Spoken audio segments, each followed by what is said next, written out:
Assalamualaikum dan salam sejahtera.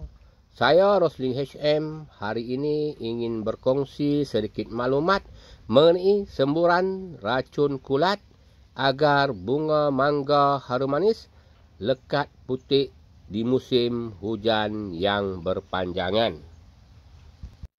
Jika bunga mangga harum manis kembang di musim hujan, bunganya mudah diserang oleh penyakit kulat Anthracnose. Ini akan menyebabkan bunga rosak dan tidak lekat putik. Oleh itu, semburan racun kulat perlu dilakukan untuk mencegah atau membasmi penyakit kulat Anthracnose ini. Apa-apapun semburan racun kulat perlu dilakukan dengan cara yang tepat. Jika tidak, semburan racun menjadi sia-sia. Duit habis, putik tak lekat. Di sini saya cadangkan beberapa panduan dalam melakukan semburan racun kulat. Panduan itu adalah seperti berikut. Pertama, apabila bunga mangga harum manis yang telah kembang dibasahi hujan, bunga mangga itu perlu disembur dengan racun kulat. Di pasaran terdapat pelbagai jenama racun kulat, contohnya seperti Anthracol, Awista, Azobin, Amista, dan lain-lain. Kedua, bunga mangga harum manis yang dibasahi hujan semestinya disembur dengan racun kulat selepas hujan. Contohnya, jika pagi hujan turun, petang kita sembur dengan racun kulat. Jika malam hujan turun, pagi esoknya kita sembur dengan racun kulat.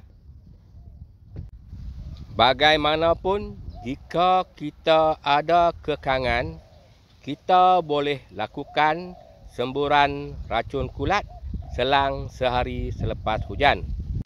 Tempoh masa maksimum semburan racun kulat pada bunga mangga harum manis yang telah dibasahi hujan adalah tidak lebih dari 3 hari.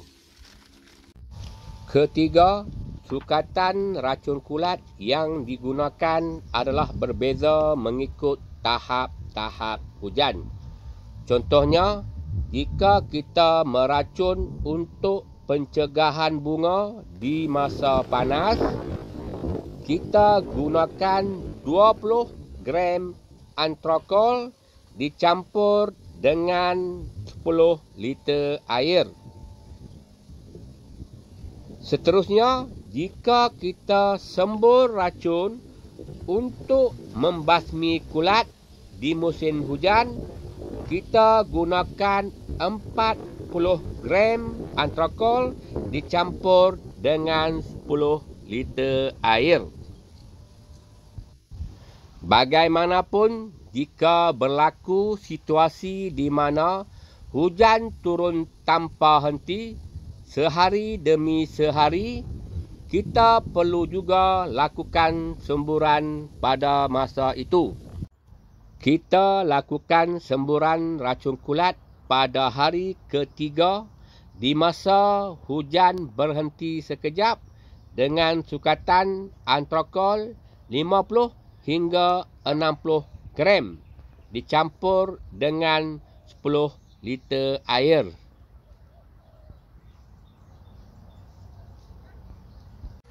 Keempat, penggunaan racun kulat yang kerap dan banyak akan menyebabkan ejen-ejen pendebungaan mati. Oleh itu, kaedah tangkap lalat dan bawa ke kebun perlu dilakukan dari masa ke semasa. Kelima, penggiliran racun kulat juga perlu dilakukan dari masa ke semasa. Keenam, bahan pelekat, penyerap atau penyebar juga perlu dicampur sekali dengan racun kulat. Ketujuh, penyakit kulat dan serangan serangga adalah dua perkara yang berbeza. Oleh itu, kita juga perlu tahu sama ada bunga mangga harum manis itu turut diserang serangga ataupun tidak.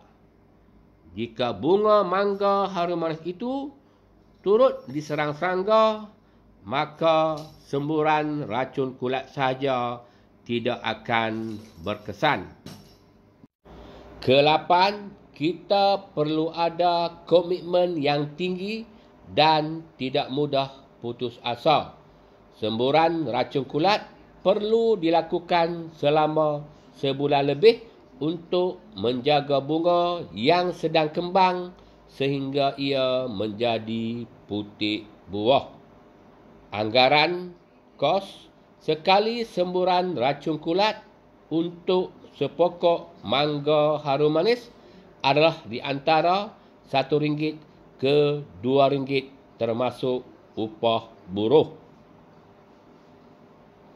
Sementara itu, anggaran berapa kali semburan racun dalam sebulan pula adalah antara 10 kali hingga 15 kali.